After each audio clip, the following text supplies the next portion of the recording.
아주 오랜 시간이 지난 이후에 여러분이 저를 기억한다면 무엇으로 저를 기억하게 될까요? 만약 여러분들이 살아가는 때 여러분의 곁에 있는 사람들이 오랜 시간이 지난 이후에 여러분을 기억한다면 무엇을 통해서 여러분을 기억하게 될까요? 아마도 사람마다 그 사람만의 특징이 있죠. 저에게도 저만의 특징이 있어요. 외모로부터 시작해서 말하는 말투라든지요, 저의 성품이나 기질이라든지 저만 가지고 있는 성품이 있고요, 기질이 있고요, 삶의 특징이 있어요. 아마도 저를 기억한다면 여러 가지 저만의 가지고 있는 어떤 특징의 일부분을 통해서 저를 기억하게 될 겁니다. 여러분뿐만 아니죠. 사람마다 그 어떤 외모나 내적인 특징이 있을 뿐만 아니라 그 사람이 이 땅에 남기고 간 업적이 있을 테고요, 그 사람과의 어떠한 특별한 사건이 있을 수 있을 겁니다. 그와 같은 특징과 그 사람이 남기고 간 업적이라든지 그 사람과의 어떤 특별한 사건을 통해서 그 사람을 기억하게 될 겁니다.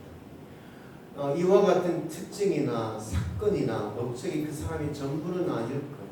아주 일부분일 겁니다.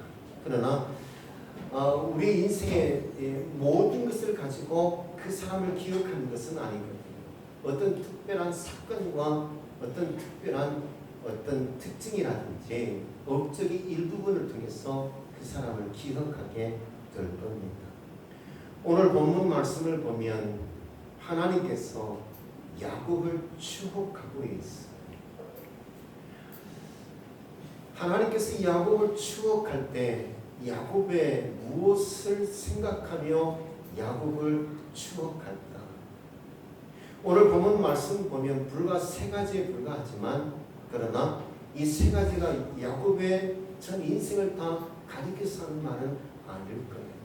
그러나 저와 여러분도 야곱 그러면 기억하듯이 이 세 가지 이야기를 통해서 야곱을 기억하게 될 겁니다. 여러분, 하나님은 야곱의 무엇을 통해서 야곱을 추억하고 있습니까? 그 첫 번째는 3절 초반절에 이렇게 말씀하죠. 야곱은 모태에서 그의 형의 발 뒤꿈치를 잡았고 라고 말씀하셨어요. 야곱은 쌍둥이지 않습니까? 엄마 태에서 에서와 야곱이 있는데 둘이 티격태격 싸움이 시작되었던 모양이에요. 누가 먼저 엄마 태에서 나갈까? 형이 에서가 먼저 나가니까 그 발 뒤꿈치를 붙잡고 야곱이 뒤따라서 엄마 태에서 빠져나옵니다. 하나님은 이것을 야곱을 생각할 때마다 추억. 야곱은 누구에게서 배운 것도 아닌데 참 못된 것을 엄마 태에서부터 배워서 나왔죠. 여러분, 여기 발 뒤꿈치란 이 단어는요, 히브리어로 아캅이란 단어인데, 이 아캅이란 단어는 배신하다, 속이다 라는 뜻이에요. 정말 엄마 태에서부터 못된 것을 배워서 나왔잖아요. 누구한테 배운 것도 아니지 않습니까? 타고난 거예요. 전 그 부모가 고쳐주었으면 참 좋았을 텐데 이것을 부모가 못 고쳐주니까 야곱은 일생 동안 다른 사람을 속이고 배신하고 등치고 그러면서 인생을 살아가죠. 하나님께서 그와 같은 야곱을 고치기 위해서 날마다 찾아오셔서 개입하시고 야곱을 다시금 고쳐 들어쓰시고 다시 옛날로 돌아가면 다시 찾아와 저를 또한 주님께서 만나주시고 개입하시고 고치시고 세우시고 반복하셔야만 하셨던 하나님이셨어요.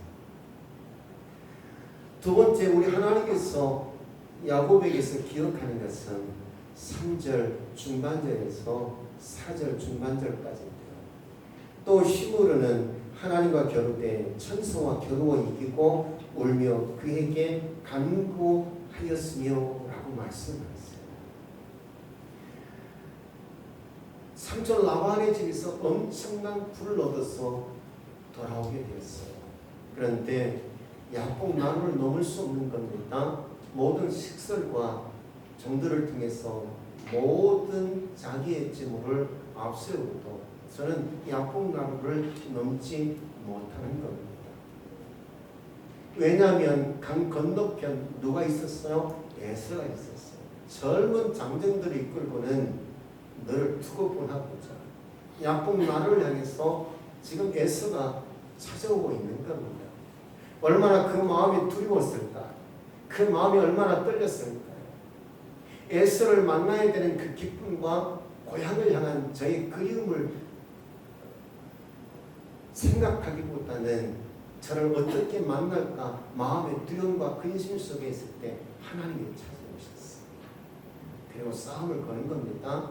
이때 야곱이요 하나님의 허리춤을 붙들고 하나님과 한판 겨루는 참 돌연변이죠. 어떤 이런 인간이 있을 수 있나? 사람이 하나님을 피조물이 조물주에 허리를 붙들고 싸운다는 여러분 이런 일이 있을 수 있습니까? 요즘 애들 말로 말하면 또라이 아니고서는요 피조물이 어떻게 조물주에 사람이 하나님의 허리춤을 붙들고 이렇게 여러분 겨루 싸워보겠다고 덤벼들 수 있는 야곱의 도른빛 기질이 야곱 나루에서 나타나고 있는 거예요. 이렇게 한번 겨루어 야곱이 하나님을 이기셨어요. 하나님은 이것을 기억하고 있는 거예요. 야곱 그러면 하나님께서 이와 같이 야곱 나루에서 야곱과 한번 싸워 야곱이 이긴 이 사건을 추억하고 계십니다. 세 번째 하나님께서 추억하는 것은 4절 중반절 이후에 하나님은 베델에서 그를 만나셨고 거기에서 우리에게 말씀하셨다. 야곱이 팥죽 한 그릇에 에서에게 장작권을 빼앗았어요. 그리고 그의 어머니의 계략에 따라 형 에서의 몸에 분장을 하고는 아버지에게로 가서 형 에서의 장작권의 모든 권위를 위임받을 뿐만 아니라 모든 축복을 다 받아요. 이 사실을 알고는 형 에서가 가만두겠습니까? 너를 내가 가만두고자 내가 너를 반드시 잡아 죽일 거야. 그 마음을 알고요 야곱이 집을 뛰쳐나가게 됩니다. 얼마나 저가 두렵고 떨리는 마음을 지고에서 뛰쳐나갔을까? 아마 이 배들이요 대전에서 1000안 정도의 거리라고. 밤낮 그렇게 두렵고 떨리는 마음으로 엉엉 울며 뛰어가다가 지쳐 돌베개를 하고 잠을 잘 때 하나님이 찾아오셨어요. 그리고 비전의 사다리를 보여주셨어요. 내가 너와 함께 하겠노라. 하나님이 나와 함께 하신다면 내가 삼촌 라반의 집에 가 큰 불을 얻어 돌아올 때 주님 만나는 베델 땅에 하나님의 집을 짓고 하나님을 영원히 섬기겠습니다라고 약속을 해요. 이 세 가지 이야기가요 야곱을 추억케 하는 이야기예요. 저와 여러분도 호세아도 이스라엘 백성들도 그리고 오늘 이 본문 말씀을 우리에게 주시는 하나님도 야곱 그러면 이 세 가지를 통해서 야곱을 추억하고 있는 거예요. 만일 저가 하나님께로부터 기억된다면 여러분이 하나님에 의해서 추억이 된다면 무엇을 통해서 하나님은 나를 기억하고 여러분을 기억할까? 여러분이 옆에 있는 고 목사를 기억한다면 무엇을 통해서 고 목사를 기억하게 될까요? 아주 오랜 시간이 지난 이후 내 옆에서 예배를 드리고 있는 아무개 집사님을 기억한다면 무엇을 통해 내 옆에서 함께 예배를 드리는 그 아무개 집사님을 내가 기억하고 추억하게 될까요? 하나님의 추억 속에 오늘 이 본문 세 가지 이야기가 있듯 하나님의 추억 속에 하나님께서 기억할 만한 결정적인 순간초마다 하나님께서 찾아오셔서 역사하신 그 사건이 여러분에게 있기를 주의 이름으로 축원드립니다. 아멘. 이 세 가지 이야기는 두 관계가 존재해요. 하나는 야곱과 에서와의 관계이고요, 하나는 하나님과의 관계. 여러분, 이 두 관계는 어떤 관계입니까? 야곱과 에서의 관계는 어떤 관계입니까? 반드시 이겨야만 하는 관계잖아요. 에서를 바라보는 야곱의 마음에는 무엇이 있었을까요? 그것은 시기와 질투였어요. 야곱을 바라보는 에서의 마음에는 무엇이 있었을까요? 그것은 시기와 질투였어요. 저들의 마음 가운데 시기와 질투가 있어 반드시 이겨야만 하는 관계였어요. 이 시기와 질투가 장자권을 서로 빼앗아야 했고요. 그리고 발 뒤꿈치를 붙들고 나와야 했고요. 엉엉울며 뛰어가며 베델에서 돌베기를 하고 잠을 자야 했고, 약봉나무를 넘을 수 없게 만들었어요. 두 번째, 야곱과 하나님과의 관계입니다. 이와 같은 사건들 속에 하나님의 개입하시네요. 두 아이가 기중에서 싸울 때 그 어머니가 하나님께 묻잖아요. 이 두 아이가 내 뒤에서 싸우는데 어떻게 됩니까? 하나님이 알고 계셨어요. 그 미래를 그 어머니 리브가에게 이야기해줘요. 얼렁울며 뛰어갈 때 돌베를 잠을 자던 베델에서 하나님이 찾아오셔서 개입하셨고요. 에서를 만나는 것을 두려워 약봉나루에 멈춰 서 있을 때 그에게 찾아와 한판 겨워 싸웠던 하나님이십니다. 하나님은 그렇게 야곱과의 관계에서 찾아오셔서 무엇을 주셨어요? 그때마다 위로하신 하나님이셨어요. 그때마다 용기를 주셨던 하나님이셨어요. 괜찮아, 내가 너와 함께할게. 두려워하지 마, 걱정하지 말고. 새 희망과 소망을 넣어주셨던 하나님이셨어요. 이 두 관계를 통해서 좀 더 여러분들에게 주시는 메시지를 여러분들에게 전하고자 합니다. 첫 번째는 시기와 질투. 여러분, 피할 수 없다면 어떻게 해야 할까? 여러분, 이 시기와 질투란 이 부정 감정은 사람을 힘들게 하죠. 은혜를 가로막아요. 실패로 이끌어갑니다. 사람의 길을 가로막는 방해물이고요. 그리고 실패하게 만드는 무서운 질병이에요. 여러분, 성경에 보면 시기와 질투가 어떤 결과를 만들어내던가. 가인의 시기와 질투는 아벨을 살인합니다. 요셉의 형들의 시기와 질투는 어떻습니까? 요셉을 웅덩이에 빠뜨리죠. 노예를 팔아버려요. 사실 요셉 생각하면 얄밉잖아요. 여러 아들이 있는데 그 아버지는 특별히 요셉을 사랑해서 백화점에 가서 명품 옷을 사다가 이 아들에게 입히잖아요. 나도 못 입는 이 옷을 요셉이 입고 살았어요. 그 성격이 얼마나 여러분 미성숙한지요. 형들의 실수를 눈 감아줄 수 있는데 형들이 실수할 때마다 아버지의 고자질하는 거예요. 얼마나 얄미울까요? 여러분, 형들이 그 동생 요셉을 한번 주워가고 싶은 마음이 있지 않겠어요? 그 시기와 질투가 요셉을 웅덩이에 내던지고 어렵게 노예로 애굽에 종으로 팔아버립니다. 시기와 질투가 이렇게 무섭게 여러분, 사울왕의 시기는 여러분 어떻습니까? 그 마음에 번민이 찾아오고 분노가 치밀어 오르자 비파와 수금을 타고 있는 다윗을 향해서 여러분 들고 있는 창을 던지는데 그와 같은 사울을 바라보는 다윗의 마음 가운데 사울에게서 살기를 느끼게 돼요. 16년 동안 다윗이 사울의 시기와 질투를 인해서 도망자가 되어 광야를 헤맬 뿐만 아니라 블레셋에 내려가서는 미친 채 입에 침을 흘리며 폭음을 물고 쓰러지기도 해야만 했던 다윗. 유대인들의 시기와 질투는 예수 그리스도를 끝내는 십자가에 매달 수밖에 없었어요. 여러분 성경 속에만 시기와 질투가 있는 거예요. 우리 가정 안에서도 시기와 질투가 있을 수 있지 않습니까? 형제들 간에 부모의 차별로 인해서 큰아들만 사랑하는 어머니가 속상하고요. 막내만 이뻐하는 아버지의 그 끔찍한 사랑이 여러분 그 마음에 장애가 돼요. 형제들 가운데 다 잘 되면 좋겠는데 잘 되는 형제가 있는 반면 그렇지 못한 형제가 있고 자녀들이 있잖아요. 그 마음이 여러분 어떨까요? 같은 피를 나눈 형제이지만 그 속에서 시기와 질투가 있을 수 있죠. 여러분 직장에 가면 어떡해요?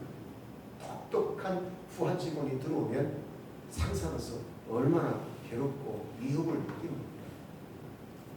그죠? PPT를 만들어서 발표를 하는데 얼마나 잘하는지 가슴이 떨리기도 하고 그러죠. 여러분 직장에서만 그럴까요? 목회 현장도 그럴 수 있어요. 정말 설교자는 부목사하고 저걸 죽여야 되는지 살려야 되는지 내보낼까 말까 그럴 수 있죠. 제가 부목사 때 정말 설교 잘하는 목사가 오는 거예요. 부목사가 왔어요. 담임 목사님이 참다 나중에는 부교육자 다 불러놓고 그래요. 나는 매주일마다 1부, 2부, 3부, 4부 주일 저녁 예배, 수요일 예배, 새벽 기도회도 날마다 그렇게 하다가 어쩌다 한 번 설교시켰더니 죽자 사자고 덤비면 날도 어떻게 하라고 하니까 솔직하게 이야기하는 목사님도 있더라고요. 저는 없어서 다행이에요. 여러분 시기와 질투라는 것은요, 내가 부인하고 싶어도 부인할 수 없고요, 아니라고 속일래야 속일 수 없어요. 우리가 살아가는 현장 어디서든지 여러분 얼마든지 시기와 질투는 찾아올 수 있더라고요. 만일 이것을 피할 수 없다면 야곱이 그 형 에서를 피할 수 없다면, 에서가 그의 동생 야곱을 피할 수 없다면, 요셉이 그의 형제들을 피할 수 없고 그의 형제들이 요셉을 피할 수 없다면 시기와 질투는 언제든지 찾아올 수 있는 것 아닙니까? 가인에게 아벨이 일어난 가인에게 시기와 질투는 피할 수 없는 거예요. 부인하려고 해도 부인할 수가 없어요. 우리 삶의 현장에는 어디든지 가정이든지 일터든지 교회든지 어디든지 시기와 질투의 문제는 얼마든지 찾아올 수 있다. 야곱처럼 장자권을 빼앗고자 한다든지 아니면 형처럼 그렇게 분장하고 들어가 장자권을 억지로 빼앗는다든지 아니면 도망자가 되어 베들에서 돌베개로 잠을 자든지 야복난을 넘을 수 없든지 얼마든지 우리도 그럴 수 있다는 거예요. 피할 수 없는 일이다. 이 시기와 질투의 문제를 내가 속일 수도 없고 내가 감출 수도 없고요, 부정할 수도 없는 일이라면 어떻게 해요? 우리 마음의 환경을 바꿔야 합니다. 아멘. 연약한 마음의 환경을 건강한 마음의 환경으로 여러분 바꿔야 합니다.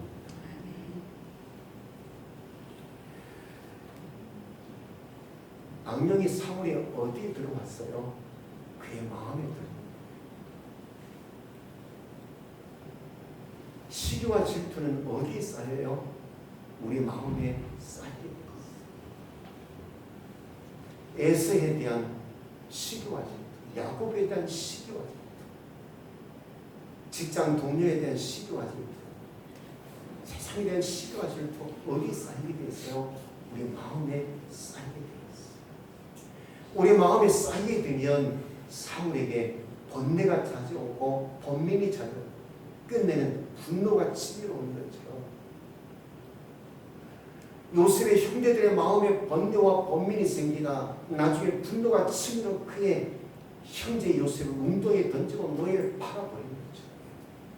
오늘 본문 속에 야곱과 같이 이 시기와 질투가 마음에 쌓이게 되면 번민과 번뇌를 거쳐 분노가 쌓이게 되면 지책에 두고 또 만날 수 없어 두려워 떨 수밖에 없는 관계가 되어버릴 수밖에 없다.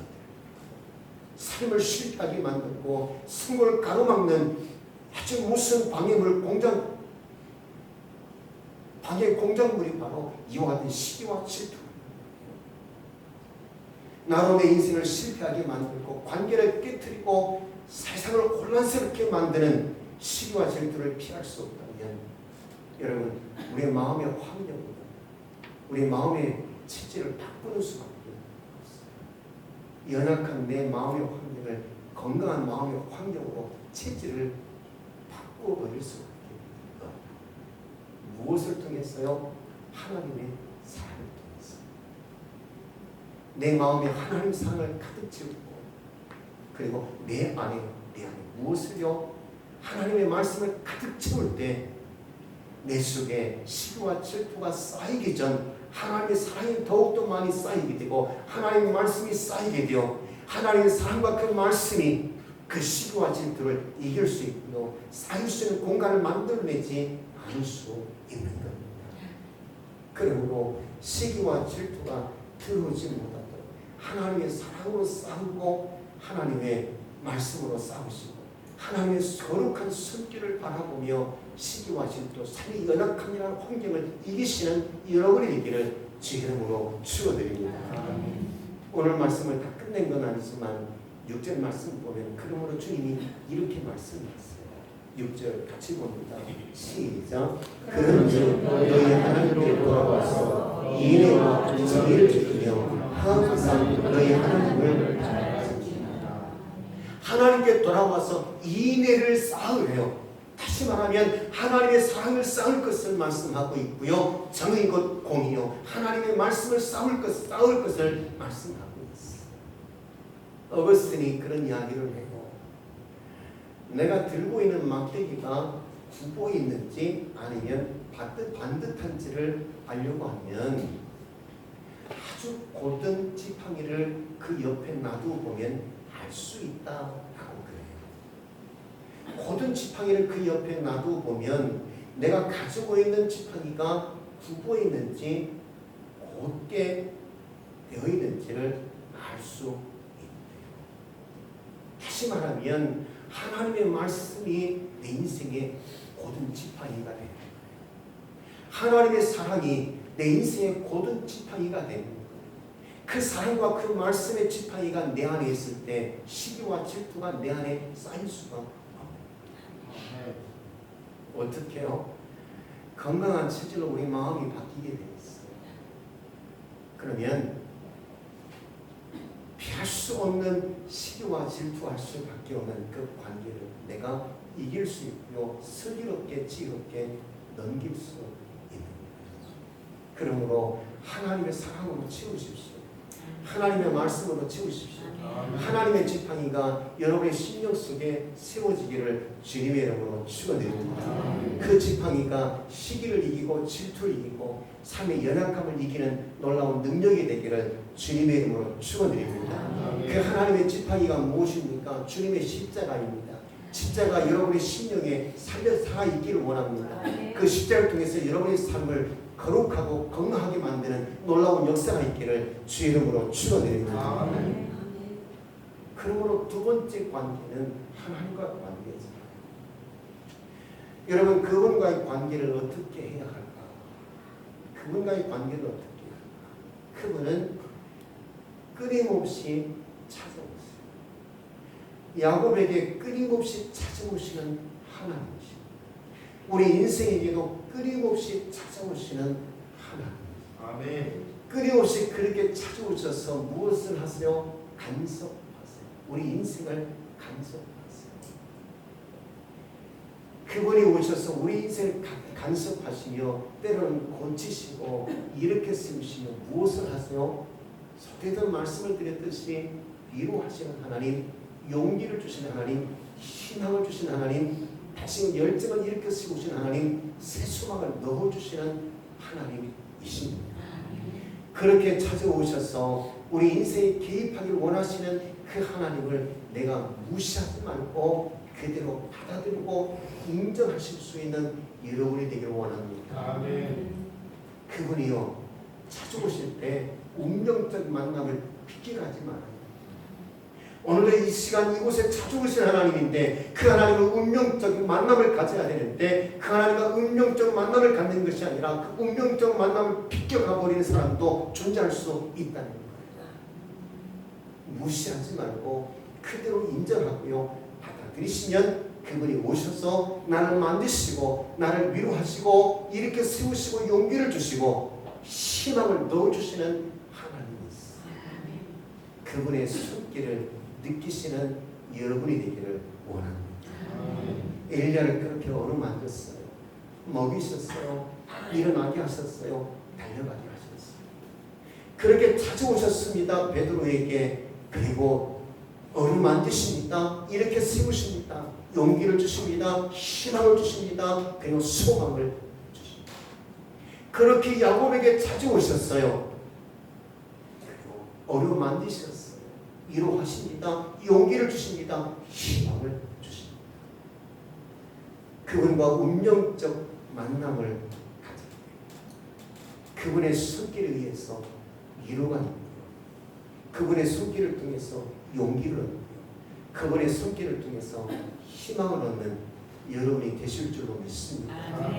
그분과의 뜨거운 만남을 통해서 삶을 역전시키고 하나님의 나를 추억할 때 그 결정적인 만남을 통해서 하나님이 나를 추억하는, 하나님 나를 기억하는, 하나님께서 나를 생각할 때 기억할 것이 많을 수 있는 하나님과의 아름다운 관계가 되기를 주님의 이름으로 축원드립니다. 하나님은 야곱을 추억할 때 이 세 가지를 추억합니다. 시기와 질투로 붉게 물들어버린 제 인생이지만 결정적인 순간 운명적 만남이 비껴가지 않았어요. 하나님과 뜨거운 만남을 가졌어요. 그리고 하나님께로부터 위로와 용기와 희망을 얻었던 야곱이었어요. 하나님은 이것을 추억하는 겁니다. 이것을 추억하는 겁니다. 그러므로 5절 이렇게 말씀합니다. 여호와는 만군의 하나님이시라. 여호와는 그를 기억하게 하는 이름입니다. 하나님은 여를 기억하게 하는 이름이 되기를 주님의 이름으로 축원드립니다. 아멘. 우리 함께 이 시간 찬양하고 함께 기도했으면 좋겠습니다.